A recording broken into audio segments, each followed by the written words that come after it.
Good morning, everyone. How is everyone doing? Is everyone ready for the slight snowstorm cell that's going to be coming in soon? I will say I'm a big proponent of snow, hopefully for our lake and our planet.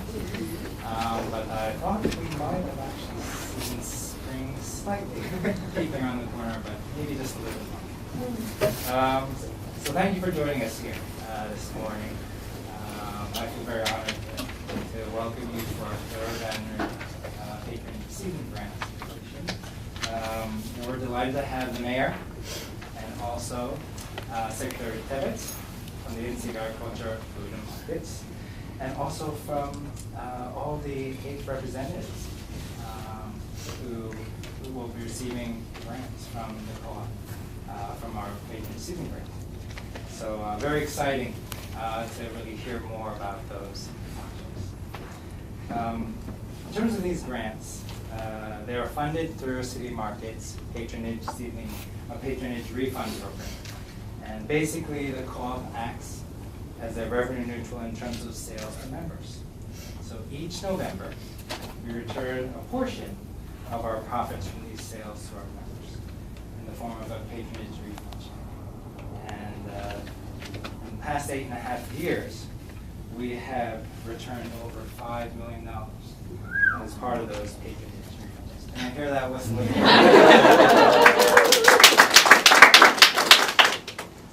When members choose not to cast their patronage refund check, not that we encourage that, we certainly understand that they support our Patronage Seedling grants. And so this year, we offered around $40,000 to our grantees. We received 11 submissions, and we selected 8 projects. Very exciting for us to be able to do this. And the reality is that we never know exactly how much that uncast patronage refund check number will be. But this year, it came in at just a little over $56,000. So that means that we're going to be able to offer those grantees about 40% more than what we initially planned. So before we, though, hear about these wonderful projects, I just want to take the opportunity to welcome the mayor, ask him for a couple of words, and then follow that by also asking Secretary Tebbett. But Mayor? Good morning, John. Thanks for having me here. Just wanted to, it's always great to get invited to a co-op event. You know that you will leave it well-fed, and it's almost always about something great happening in the community. And that is what is happening this morning. Again, it's thank you for having me back to this event again, and for doing this program again. To the award winners, it's really a very impressive array of different initiatives that you've undertaken here. Some of them that were already on my radar screen, like the Intervale Center's attempt to increase access and down to the wonderful land down there, and then others that are completely new, I think, to me and to the community. And I think really you are to be applauded for your innovation and finding new ways to strengthen the food system, new ways to educate our children, really new ways to reflect this just spectacular part of living in Vermont, the local food movement. And then just to City Market, thank you. It is amazing to me, always amazing to me, how many ways you find to contribute positively to the community. This would be remarkable in and of itself. I think it's even more remarkable in that it is just an additional program on top of the other ways in which you give back to the community, help feed our most vulnerable in this community. It is just awesome that the co-op continues to push itself to do more and more each year. I think it's a big year ahead for the co-op. My in-laws were in town this weekend. I had to take my father-in-law around town to show him all the exciting stuff happening right now, and it was great to see that the steel is up down on Flint Avenue. We're very excited to see City Market's expansion and continue to partner as a city with the co-op on this and so many other things in the months and years ahead. So thank you for including me this morning, John. Thank you. And And it's an honor to, for the first time, get to be in the same room as our new Secretary of Agriculture. And welcome to Burlington, Secretary. Thank you very much. So thank you very much. John was gracious enough to give me a tour at 8 o'clock this morning, so I saw the co-op, what it was doing behind the scenes, and it's quite impressive. 40% of the stuff that goes through here, products, are Vermont products, and it's very impressive. So thank you for helping our Vermont farmers. That is so, so important. As we try to grow the economy in Vermont, places like this are going to have to play a critical role because we need help in our rural areas, and folks in this region are helping to do that by purchasing products here, helping our farmers. We looked at the dairy case, and $1 million worth of products went through that dairy case, and of course a number of it was Vermont cheeses, so thank you for that. Nearly 1,000 local turkeys at Thanksgiving time.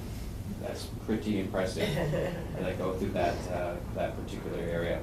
So congratulations to all our friends here who are helping to grow the economy too, our award winners. They're helping farmers, they're helping our communities, working hard. As we all know, farming can be a challenge at times, but projects like this and the help of the co-op here and all our co-ops in the state of Vermont, I think are really helping Vermont agriculture. So thank you very much. You should be proud of what you're doing and keep up the good work, and we'll see you in October, maybe November, at the groundbreaking and the expansion. Thank you very much, John. Thank you. So one of the interesting things that Secretary Pivot may have wanted to share, which we decided to learn this morning, we were just walking by what we call our Perry cooler, our yogurt section, and he looked at the butter that was being sold, and he said, "Do you know?" And the Secretary had come from Cabot, and Sean actually had a picture of a receipt that was purchased by your. Yeah, my grandfather was delivering milk to the co-op in 1933. Yes. And he purchased some butter.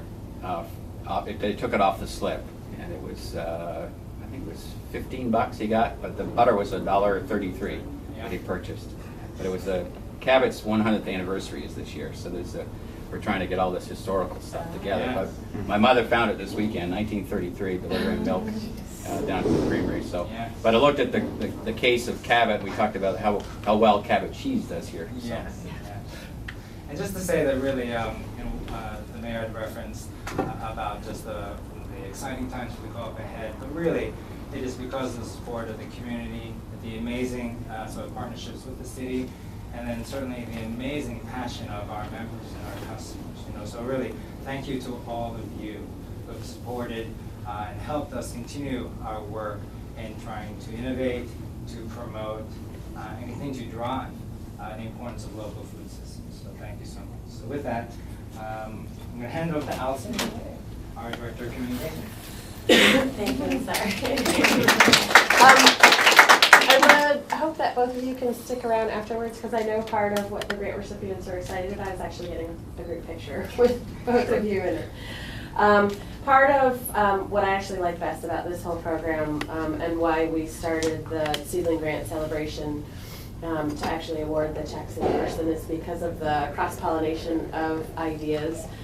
There was one year when we had a senior center who was doing gardens for the folks in their senior home, and there was a school program that was getting a mobile kitchen cart, and there was just, and there was a daycare in that program as well, and there was this talk of, oh, we'd like to actually take a field trip to come see your kids, and Dr. Chen from UVM was doing some work on brassica plants, and so the kids also wanted to take a field trip there, and just having people intersect in ways that they hadn't before is really nice, so that's part of the reason we get together and have people share their stories.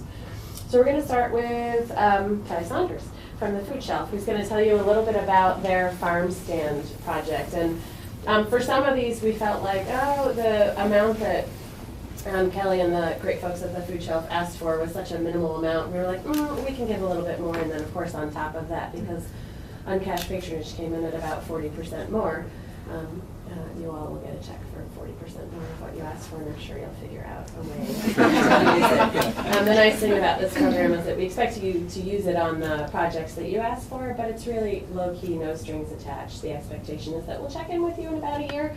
You tell us how things are going, we'll tell our members in the community how things are going, and we sort of go from there. We try to make it fairly easy and there. So, Kelly. So I'm Kelly, the Chittenden Emergency Food Shelf. I've met many of you. Just a little bit about the food shelf. Obviously, we're right here in Burlington.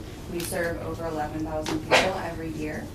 These people live throughout Chittenden County. They're working families, people who are homeless, seniors, people with disabilities, just a huge range of people who are food insecure and need our services. We usually move about 1.8 million pounds of food a year, so the volume is higher than a lot of people would realize. And the farm stand project that we got funded, we're really excited about because it works on two of the goals that we're really passionate about as we're growing and moving forward and serving more people. The first is making sure that the food that we're serving to people is healthier. People kind of have an image of what food shelves provide. And it's, macaroni and cheese on a shelf and maybe a can of beans. We are really passionate about making sure that people who are food insecure are eating the foods that we want to eat and foods that are going to keep them healthy. A lot of people who are coming, unfortunately, have to come frequently. They may be coming once a week, they may be coming once a month.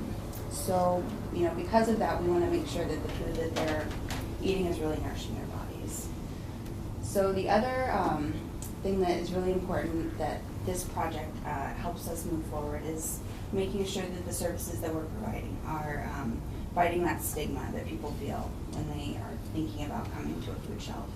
A lot of people are obviously hesitant, especially seniors and families with kids don't feel great about needing to use our services. The food stand project, or the farm stand project, is really trying to make us offer food in a way that's really accessible, attractive, and more like a farmer's market. So we're actually bringing the food out, displaying it really attractively, having a volunteer or staff member, able to explain the food. So if they have, a rutabaga that someone might not be able to cook, the staff member or volunteer can explain, provide recipes, and talk a little bit more about that vegetable. I could go on and on about why I'm so excited about this and why we're so excited about these initiatives, making food more accessible, making healthy food more accessible. But I'd just like to say thank you again. We're so excited.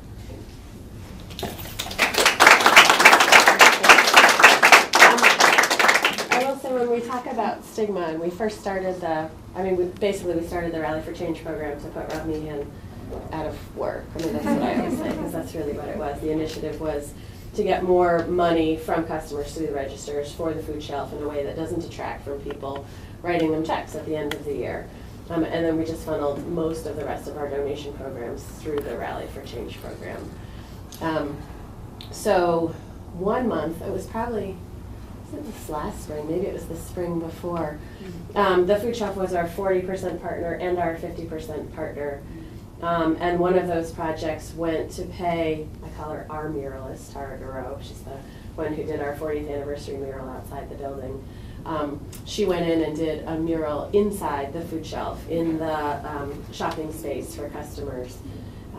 They had a new operations manager at the time, Brad Dochef, who really felt like it was and everybody felt that way. I think it was very institutional white. So Tara came in and made this, so if you haven't been in, you should go and take a tour. She did this beautiful mural that really articulates the diversity of the folks who use the food shelf and the diversity of folks in our community, and makes it a much more welcoming and accessible space. And I think that you're always looking for ways to do that with your customers, and we so appreciate it. But it was really nice that just through the Rally for Change program, our customers paid for that improvement to the space there. So it was nice. All right, thank you.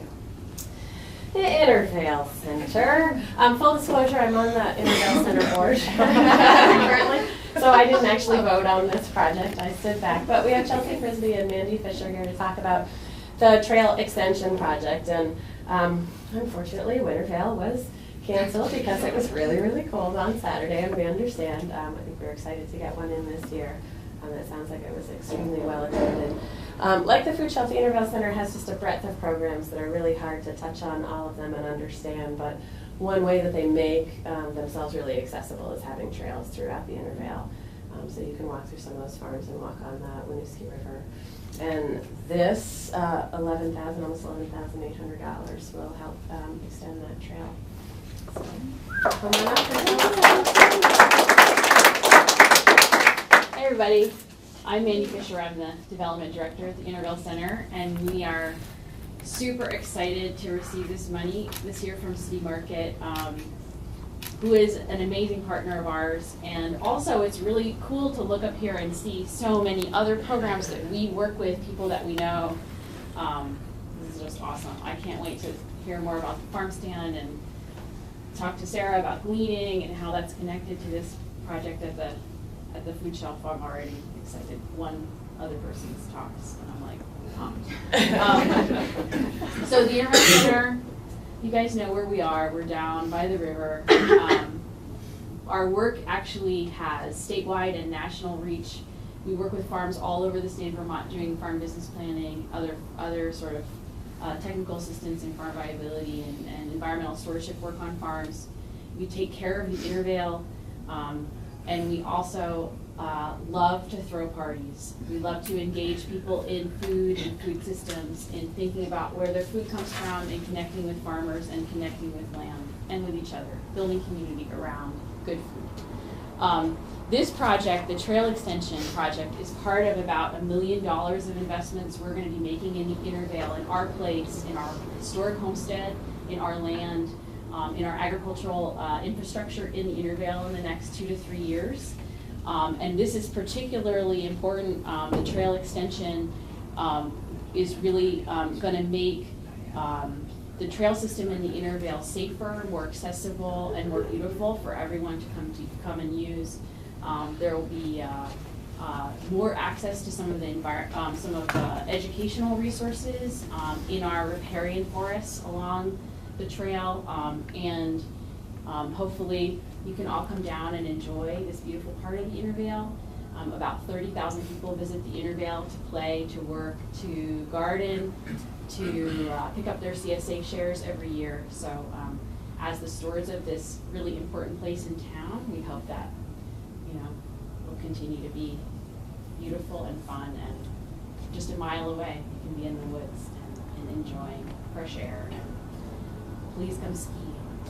Leave with a ski. Thank you so much, Allison, and thank you to everyone on the City Market Board. And yeah, thank you.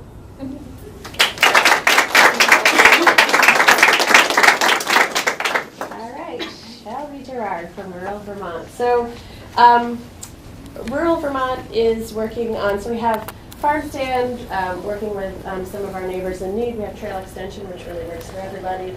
And then Rural Vermont's project is really looking at regenerative agriculture, reaching a broader community of folks in Vermont and perhaps beyond, and talking to farmers about regenerative agriculture and finding ways, audio, video, other communication tools that you can reach out to that audience. Tell us a little bit about your project. Okay, great. So I want to start just by thanking City Market profusely for this grant funding. We're really excited. This is one of those projects that otherwise would not be happening without this support.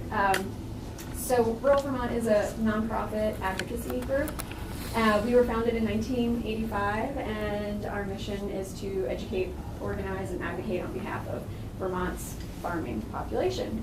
The folks that we represent are largely community scale farmers, diversified farmers, and a lot of folks who are and have been employing what we've been calling, and what has become sort of the new buzzword, regenerative agriculture, using these practices. They've been doing it for a very long time, but since this term has sort of come to be, it really encapsulates the philosophies and the practices that so many of our members have been using. We recognize that there's still a lot of work to be done to get this term sort of within the collective conscience. And before we do that, we need to do that work before we can really advocate for for policies and changes that would incentivize this sort of farming on a more statewide level. So this project is the first step in moving in that direction. It's largely an educational campaign. We'll be working with a professional videographer, and we're going to be profiling a few farmers across the state who have been using these practices for a good long while and who have been seeing positive benefits in the form of more nutrient-dense foods being produced in improved soil fertility on their farms. And they'll be talking about the benefits that they see and also showing the videographer around. So this will happen in the summertime. So they'll be out in the field on their farms capturing as much footage as possible, and then we'll be editing these down so that we have two different versions, one of which will be targeted towards the general public, and they'll be shorter and punchier and probably largely distributed through social media, with the goal being to familiarize, demystify this concept with the general public so that we can start to amass more public support for this. The other versions will be geared towards farmers, and these will be getting into more about the details and the specifics around what these practices look like and how to employ them on your farm and what's worked for other folks. There might be a focus in one on intensive grazing, there might be a focus in another on pollinator strips. There's a lot of different practices that may end up being featured or highlighted, and yeah, we look forward to getting these going. The other common piece between the two different versions will be a call to action of some sort at the end. So not only will people learn more about this concept and what it looks like and what its potential benefits can be for Vermont and beyond, but there'll also be something specific they can do to show their support, and that piece is yet to be worked out, but it will be. So yeah, that's about the gist of it, and again, thank you so much. Thank you.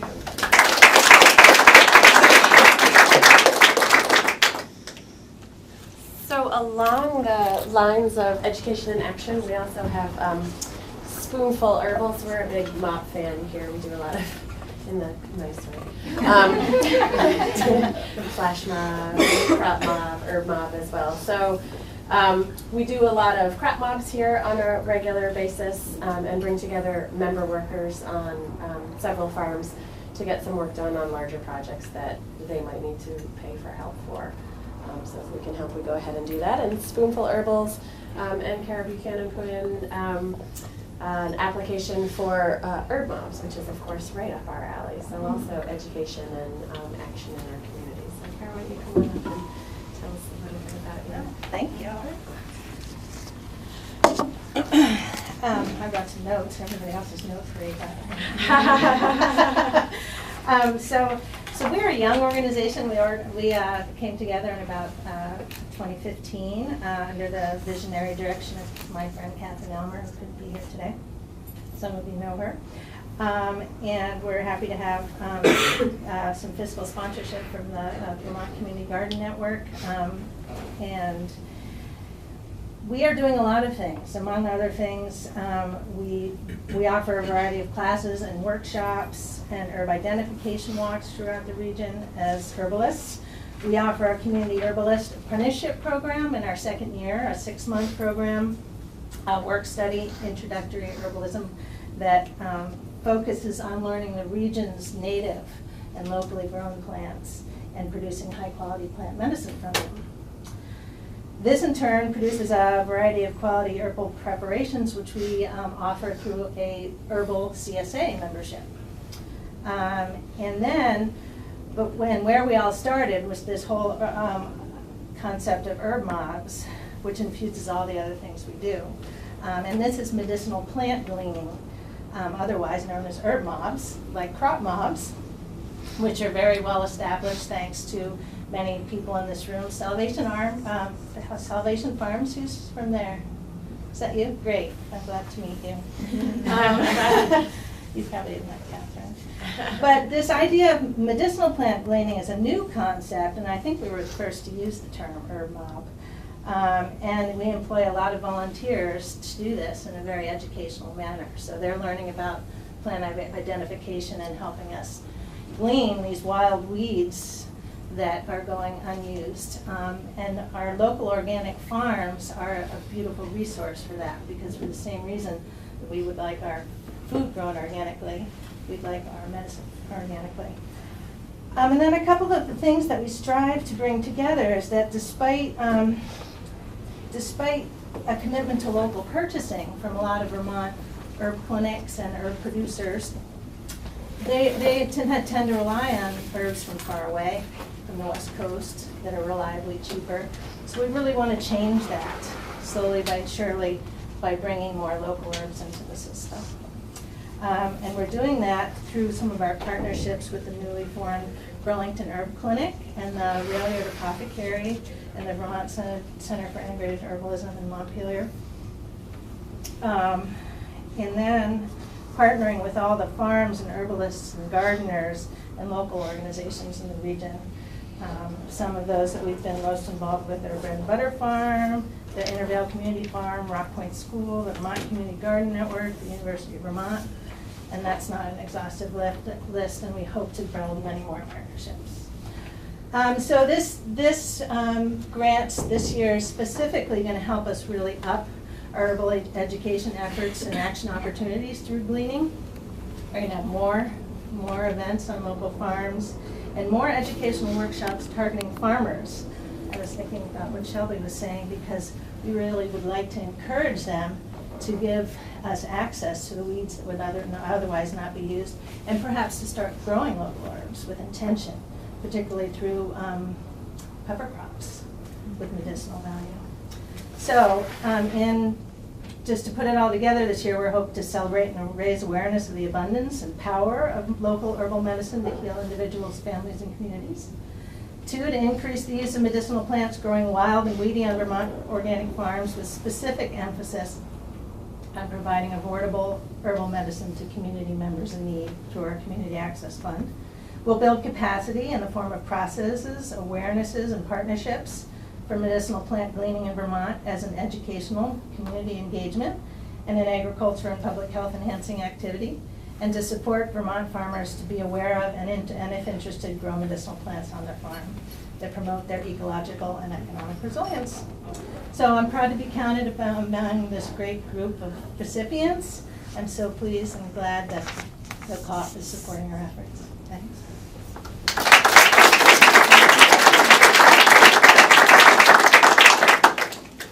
I also think when you're ready, this, would make a nice temporary tattoo, the spoon with the flowers coming out. I mean, temporary, not temporary, whatever floats your boat. So, Christina and Suzanne from Sustainability Academy PTO. So, Sustainability Academy PTO is looking for a mobile processing and cooking unit.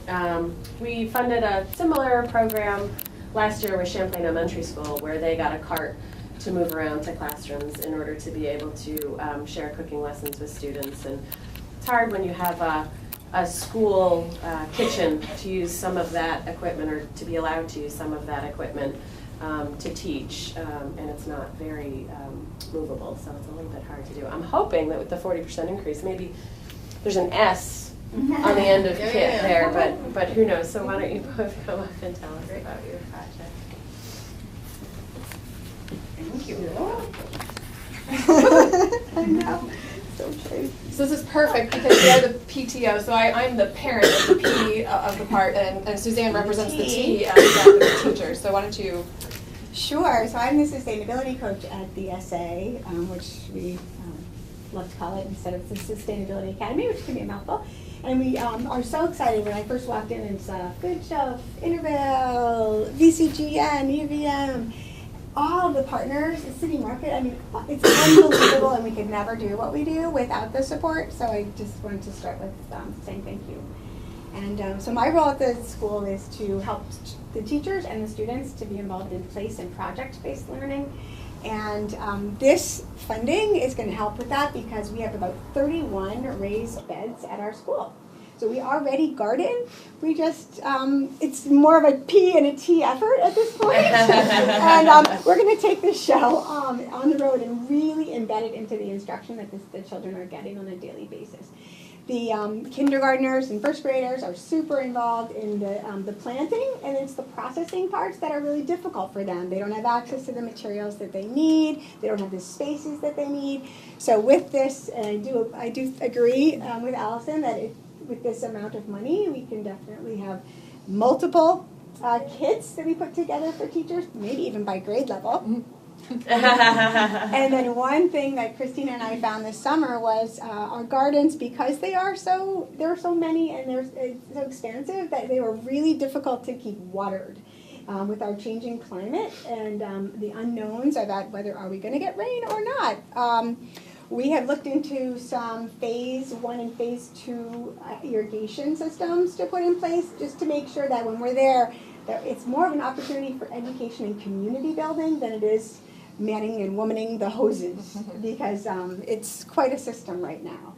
So the other exciting news I think that this is really instrumental in is that we have a chef at our school right now who's very involved in kind of an effort to go back to scratch cooking and family style dining. And so at a school that's as tiny and as awesome as ours, it's the perfect place for us to work with Burlington School Food Project, the City Market, to start to pilot some of these initiatives in schools where it's more about appreciating the food, understanding where it comes from, taking time to value really quality foods and local foods right from their garden. So I believe it's going to be an opportunity for us to actually process instead of in the summertime just eat and run, and actually to harvest and process some things that will be later used in the kitchen, prepared by the students for their lunches and breakfasts and suppers, as they're called.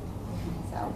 Yeah. And I think just for those who aren't aware, the Sustainability Academy is one of 5 elementary schools here in Burlington. We are the smallest, and we have, I'd say, over 60% either new American families or low-income families. So there is a very small amount of parents and families who can contribute outside of their normal means as part of the PTO and other things. So the external funding that we get, and City Market has been a tremendous partner as our lead sponsor in our annual Harvest Run event.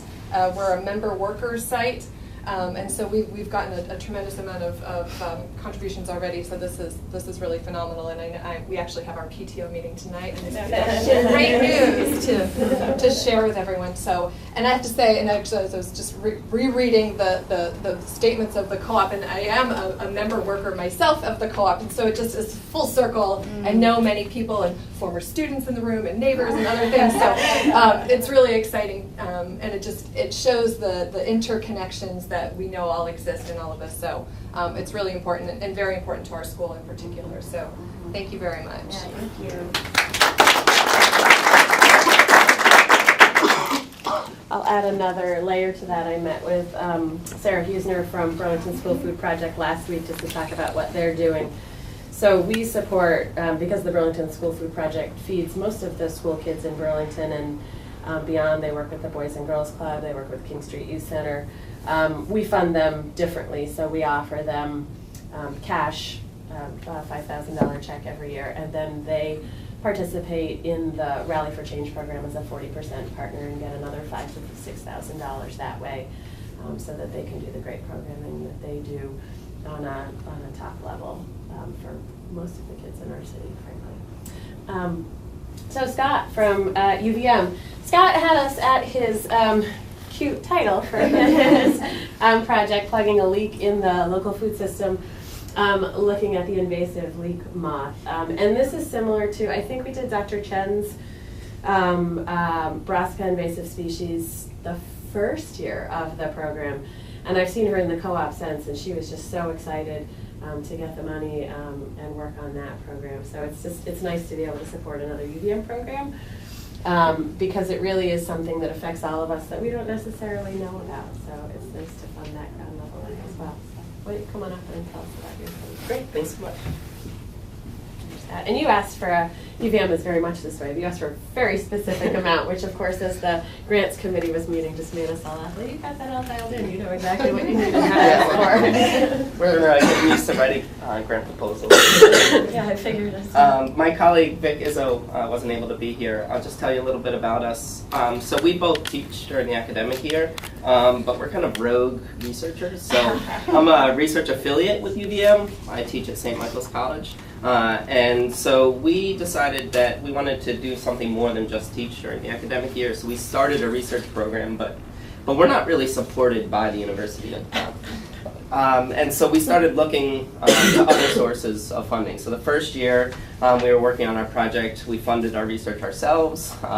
We realized that wouldn't work, and so the next year we hit up all our friends and family. We did a crowdfunding campaign, and we raised money for our research last summer that way. And then we got to thinking, like, what, maybe we could start, looking towards other sources. And so actually I used to work with Dr. Chen. I was her lab manager when she first came to UVM, and Vic was her very first grad student. So we kind of got the idea, hey, if Yolanda can do this, maybe we can. And so we applied, and not knowing our chances, and we were very happy to receive notice. And then after that, we wound up getting some funding from the state. So we're starting slowly to figure out how we can fund our agricultural research. So we do participatory action research, which is basically a grassroots form of research. So we go to growers and we say, what's the problem and how would you solve it? And then based on what they say, we then test different questions. And so the project that we got funded through this wonderful grant program is looking at the invasive leek moth. So leek moth, much like Swede midge, is invasive from Northern Europe. It came actually to Canada first, then from Canada through New York into Vermont, and now it's in New Hampshire. New York growers of alliums, which are affected by leek moth, mainly use systemic insecticides, and so we wanted to look at a different approach at controlling the leek moth in leeks, onions, garlic, all of the alliums. And so we're using, or proposing to use nematodes. So these are little drizzly looking worms that live in the soil. But you can also spray them nematodes on the plants, and they'll live for a period of time until they can find an insect host, get inside, and then eat that insect from the inside out. So we're going to use this money to look at this approach to using nematodes rather than systemic insecticides on leeks, but again, it can be expanded to other things like onions and garlic and all of the alliums affected by leek moth. And now the most exciting thing is we're actually proposing to look at this approach on other types of insects and other crops as well. That's sort of the future. So I just want to thank again City Market I feel pretty honored to be among all of these great institutions. I'm feeling like we might need a better logo than but that'll be the next year. So thank you again.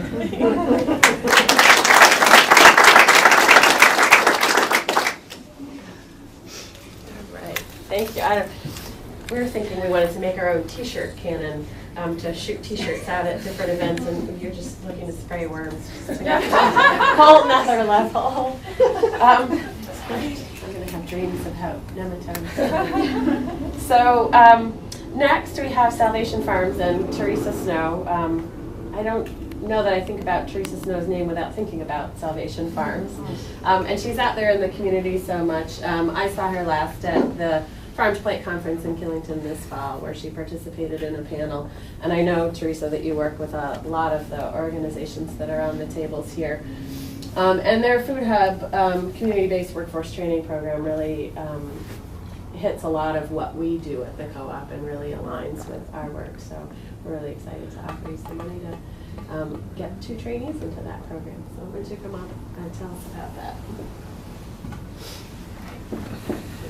Thank you. It's a great honor to be among the other grantees and to be supported by the co-op and your members. It's the first time that we've received this support, and we're pretty much new to the area, so it's a great welcoming embrace. So Salvation Farms is a nonprofit. I am the founder, and I often say that my name is synonymous with Salvation Farms, so we need to work on that. We work to build increased resilience in the state's food system by managing what is not profitable to put into the food system, but is of still edible quality. The work in Winooski is new for us. We've been leasing a facility for almost a year now, just over a year. We run a workforce development training program in Vermont's first surplus crop food hub. We've run 2 workforce development training cycles so far. We're in the midst of our 2nd training cycle. We enroll 8 individuals, all with barriers to employment in this program. It's essentially a post-harvest handling and manufacturing training program, 16 weeks in length, 5 days a week, 6 hours per day. Trainees handle large volumes of surplus crops. They receive first aid CPR training, OSHA training, ServSafe training, training in good manufacturing practices, standard operating procedures. They go through financial literacy courses. They learn soft skills as well as hard skills, and they visit different places on field trips. So they're actually learning by doing while also receiving in-classroom training, and then seeing it applied when they go on field trips. So to put our work in context, we did do some research recently, and based on some farmer surveys and responses, it's estimated that around 14 million pounds of edible crops are left on Vermont farms each year. And if I can put that into visual terms, we could fill about 7,000 or more pickup trucks with that amount of food. And that's a line of trucks that extends from the Burlington exit all the way to the Waterbury exit. And so what we are trying to do through our programming and through the Surplus Crop Food Hub and Training Program in Winooski is figure out how to aggregate the food, primarily that's already picked by our farmers, package it into smaller packages and move that primarily into the charitable food system, but we're also looking at serving institutions as well. Since we started the training program in September, we have handled more than 100,000 pounds from a small handful of farms. And we're receiving about 2 to 4 ton a week from 2 farms. So there's a great need for this work, and this funding will help us put at least 2 trainees through our program this fall. Especially those that aren't covered by Department of Labor funding. We provide everyone a stipend, provide them with clothing, bus passes, and cover all the costs of their certification trainings. Thank you.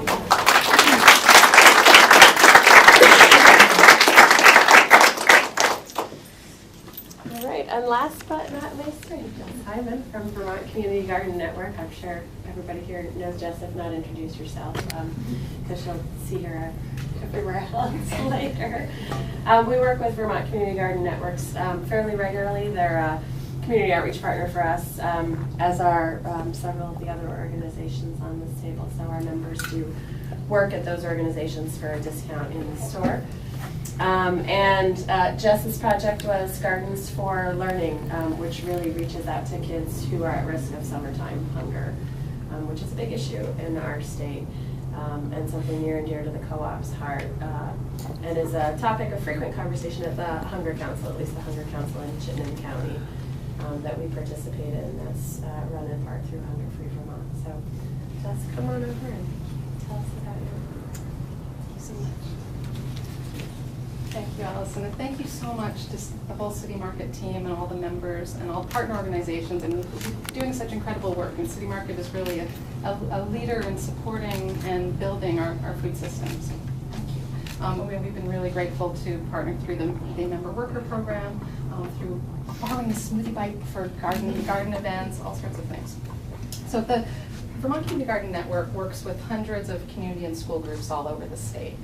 These gardens are located in neighborhoods and schools, at housing sites, food shelves, senior centers, community health centers, all over the place. And they feed and they connect tens of thousands of people. It's really quite amazing. And we really believe in the power of food to not just nourish ourselves, feed our bodies, but to strengthen our communities. And this work is done in a lot of different ways. So we help garden groups get started, we help with garden education programs, and we do a lot of hands-on food and garden education for kids and seniors and veterans and all people in the community. And the Gardens for Learning program is one of the programs that connects these two things that we do. So supporting garden groups and passionate volunteers who are in their communities trying to make their communities stronger and healthier, and that hands-on garden education piece. We adopted the program a few years back from FoodWorks at Two Rivers Center. They had been running it successfully for decades, and it has served thousands of kids all over the state. And so the program is for kids who are at risk of summertime hunger, and it's basically garden camp. Gardening, cooking, and nutrition activities for kids. And these sites are all over the state, and kids learn everything from how to plant a garden to what to do when you pull something up out of the ground to what is really in that food. And it's really amazing. I mean, I'm sure as everyone here knows that when a kid has their hands in the dirt, learning where food comes from, it changes their acceptance of that food, and kids will try and like vegetables. And the same is true for adults too. So there's all sorts of research that shows that if you eat more fresh, healthy fruits and vegetables, you're at lower risk of chronic health conditions, all sorts of benefits. But we see this every day in the programs. I just wanted to read a few quotes from some of the kids in the programs. So this is from Cody, who's 7. He said, "Those were the best smoothies ever, even with the kale." One of the parents of one of the participants says, "My son never ate green beans, but when he brings a bag home that he picked from the gardens, he can't wait for us both to sit down and to eat them." So not only is the young boy eating his green beans, his mother is eating them too. So with this Gardens for Learning program, we're seeing this ripple effect. So it isn't just benefiting the kids who are coming to the garden camp, but their families as well. A lot of the kids go home and they want to start a garden. They're more involved in cooking. So it has this bigger effect. It also increases self-sufficiency. This is from Levi, who's 4, who after pulling a carrot out said, "Look at this one, I got all the plants and the root. I'm so strong." That confidence is so important for kids. And it also helps out the sites themselves. So one of the site leaders, and this is from the Family Center in Washington County, talked about how a lot of the staff wasn't really comfortable with gardening and cooking. And so by having these garden-based activities, it's helping build the capacity of the staff. And she says, "Staff, we didn't know what to do with squash, are having fun finding recipes and trying new things with the children." So we see an incredible impact from this work, from just getting kids out in the dirt, and we're so grateful for the support. The fact that it's more than we asked for is even more tremendous. I mean, that just never happens. I almost cried when I got that letter. But what this means, since we got more than we asked for, is with this round of programs, so garden sites apply to us to be part of the program. And we got an unusual number of applications from early child care sites this year. And so with the extra funding, we're going to be able to add, not just fund a few more sites than we would have been able to otherwise, but we're going to add a special program for early child care sites to provide more hands-on support and resources for folks who are working with the youngest kids, because they really want to start adding gardens. So we're very excited about that. So thank you very much. And spring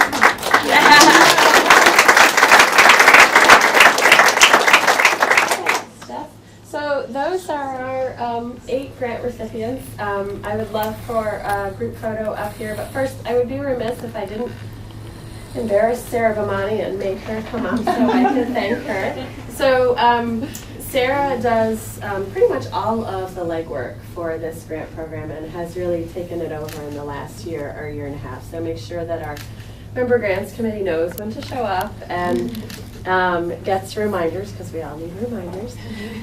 Makes sure that we are ready for the celebration, that I remember to keep emailing the mayor's scheduler and Secretary Tevin's scheduler to make sure that we can get them here, and just keeps everything running smoothly. So the reason that our recipients have those checks in your hand for the most part is because of the work that Sarah has done. So.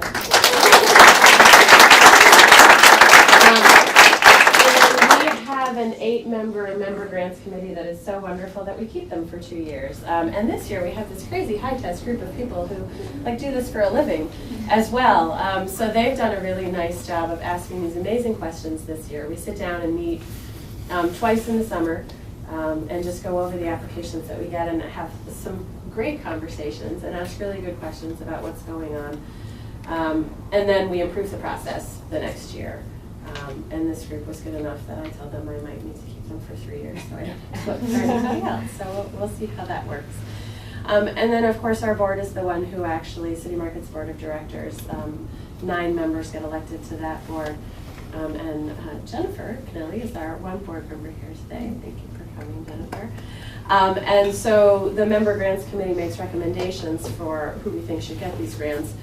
And then we give the board a couple passes at it to say, so here's what we think, here's what we want to do. We just want to share the information in August, and then in September we go back to them for a vote. And the Member Grants Committee has always done such a nice job that they make it easy for the board to say yes. So definitely a big shout out to the committee and the board. It's all volunteer work, and it's really, really important. And with that, we are ready to launch our application for next year.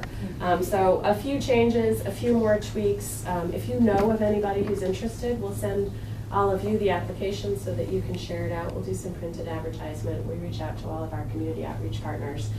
And we give people a while to get ready for it. So applications aren't due until June 30th.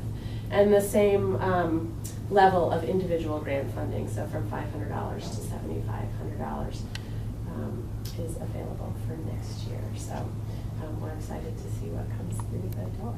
So thank you very much for coming. And we'll do a group picture and then mix and mingle, talk amongst yourself. Please eat. As the mayor said, we always provide food. So that's what we do here. All right. Thank you.